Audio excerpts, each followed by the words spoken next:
ലീന ഫ്രാൻസിസിന്റെ കരുതലിൽ 4 കുടുംബങ്ങൾക്ക് തലച്ചായ്ക്കാൻ ഭൂമി. പാണഞ്ചേരി ഗ്രാമപഞ്ചായത്തിൽ ഭൂരഹിത ഭവനരഹിതർക്കുള്ള ഭൂമി കൈമാറ്റത്തിന്റെ ഭാഗമായി 4 കുടുംബങ്ങൾക്ക് ചെറുവത്തൂർ ലീന ഫ്രാൻസിസ് 15 സെന്റ് ഭൂമി നൽകി. ഉപഭോക്താക്കളുടെ പേരിലാക്കിയ ഭൂമിയുടെ ആധാരം പഞ്ചായത്ത് പ്രസിഡന്റ് മിനു വർഗീസ് ഉപഭോക്താക്കൾക്ക് കൈമാറി. വാർഡ് മെമ്പർ വിനോദ് തേനമ്പറമ്പിൽ ചടങ്ങിൽ അധ്യക്ഷനായി. കഴിഞ്ഞ പഞ്ചായത്ത് ഭരണസമിതിയുടെ കാലത്താണ് ലീന ഫ്രാൻസിസ് 15 സെന്റ് ഭൂമി പഞ്ചായത്തിന് കൈമാറാൻ തീരുമാനിച്ചത്. നിലവിൽ ഈ ഭൂമിയിലേക്കുള്ള റോഡിന്റെ നിർമ്മാണവും കുഴൽക്കിണർ നിർമ്മാണവും പൂർത്തിയായി. ഗുണഭോക്താക്കൾക്ക് നൽകിയ ഭൂമിയിൽ ഉടൻ തന്നെ ലൈഫ് പദ്ധതി പ്രകാരം വീട് നിർമ്മാണം ആരംഭിക്കുമെന്ന് മിനു വർഗീസ് പറഞ്ഞു.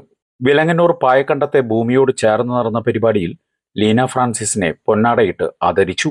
Panchayat vice president K P Chakochan, സ്ഥിരം സമിതി അധ്യക്ഷന്മാരായ ജോളി ജോർജ്, സീന വർഗീസ്, പഞ്ചായത്ത് അംഗങ്ങളായ സാവത്രി സുധാനന്ദൻ, സന്ധ്യ ഷാജി, സോഫി ജിജി, ആര്യ ശരത്, ജോസ് ഹ്യൂബർട്ട്, ജോജോ കണ്ണാറ, മുൻ പഞ്ചായത്ത് അംഗം ബാബു തോമസ്, ഷിബു പോൾ, സജിത നിക്കൽ, ബി എസ് എഡിസൺ, ആശാ വർക്കർമാർ, അംഗനവാടി ടീച്ചർമാർ, ഹരിതകർമ്മ സേന അംഗങ്ങൾ, കുടുംബശ്രീ അംഗങ്ങൾ, പഞ്ചായത്ത് വിഒമാർ തുടങ്ങിയവർ പരിപാടിയിൽ പങ്കെടുത്തു.